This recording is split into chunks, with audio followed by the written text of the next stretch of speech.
The greatest moment at Rangers Ballpark in Arlington took place on November 1st, 2010. From 1903 to 1954, the New York Giants were one of Major League Baseball's elite franchises. They finished above the second division 43 times, won 15 National League pennants, 5 world titles, and included a long string of Hall of Famers.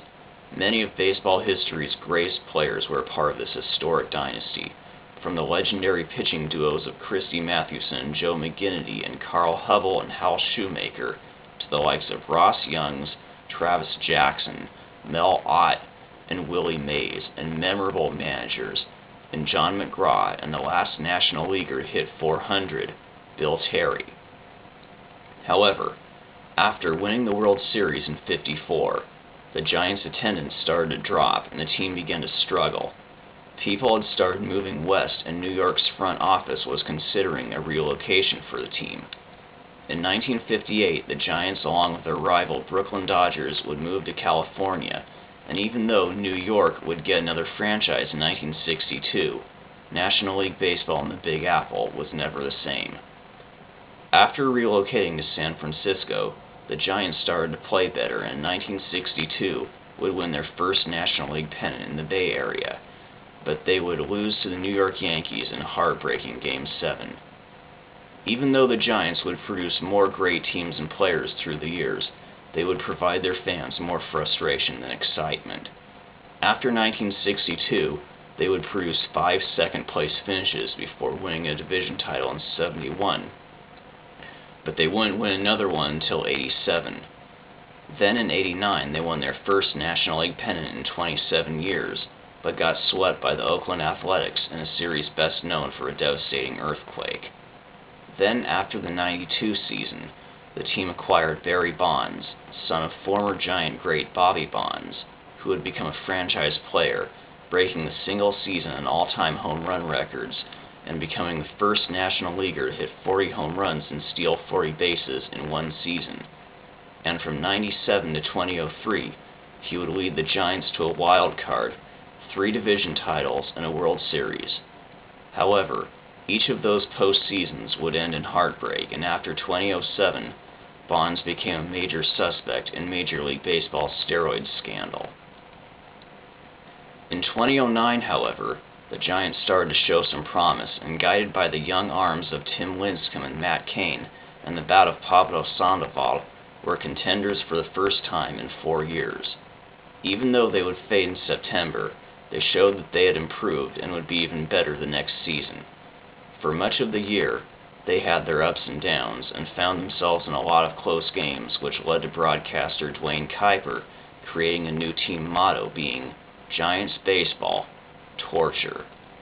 But that torture would pay off late in the year, and as the team caught fire, winning 20 of their last 28 games to clinch their first division title in 7 years. Their success would continue in the playoffs, where they would win 2 nail-biting matchups against the Atlanta Braves and the Philadelphia Phillies to capture their first National League pennant since 2002 and face off against the Texas Rangers, who were playing in their first Fall Classic. The Giants took the first 2 games when the series shifted to the Lone Star State. The Rangers would take Game 3, but the next night, rookie Madison Bumgarner, who pitched brilliantly for the Giants down the stretch in the playoffs, continued his mastery when he shut down the Rangers' offense and even flirted with being the first rookie pitcher to throw a complete game shutout in the World Series since Gene Bearden in 1948. With the Giants now 1 win away from their first World Championship in 56 years, they went with Tim Lincecum to start against Cliff Lee for a rematch of Game 1. And though both starters were rusty in the first game, Game 5 would be a different story. For the first 5 innings, neither starter would allow a runner to reach second base. Then in the top of the 6th, Freddie Sanchez came to the plate with 2 outs and nobody on. Lee got him to 0-2 when Sanchez hit a ball in shallow right center. Their right fielder, Nelson Cruz, would misjudge and the ball fell in for a single. What should have been the 3rd out of the inning kept the door ajar for the Giants as National League Rookie of the Year Buster Posey came to the plate and launched a fly ball into deep right center. It looked like it was going to clear the fence and give San Francisco the lead, but Nelson Cruz would catch it just shy of the wall. The Rangers didn't score in the bottom half, and in the top of the seventh, Cody Ross left off with a single. Then Juan Uribe singled, sending Ross to second. After a sacrifice by Aubrey Huff, there were thoughts of Lee walking the slumping Pat Burrell to set up a double play chance, but Lee chose to pitch to Burrell, and on a 3-2 pitch, he struck him out. With 2 away, it looked like the Rangers were going to get out of the inning when '97 World Series hero Edgar Renteria came to the plate swinging a hot bat. In '97, he made history when his 11th inning single won the World Series for the Florida Marlins, and he would come through again when he skied a 2-0 pitch to left center that kept carrying and cleared the fence for a 3-run homer to give San Francisco a 3-0 lead and putting them within 9 outs of the title. However, in 2002, the Giants were also 9 outs away from a World Series victory against the Anaheim Angels, who rallied to defeat them, and in the bottom of the 7th, it appeared the Rangers might do the same thing. Nelson Cruz came to the plate with 1 out and the bases empty and homered to left to make it a 3-1 game. Ian Kinsler came up and worked the count full, and with the crowd of 52,045 on their feet, Kinsler worked out a walk to bring the tying run to the plate in David Murphy. Lincecum got the count to 2 balls and 2 strikes, and would strike out Murphy for his 8th K of the game. Then Benji Molina, who started the season with the Giants and was a key member of the 0-2 Angels team, came up. Lincecum worked the count to 2-2, and with the crowd hoping for another base runner, Molina would strike out to end the inning.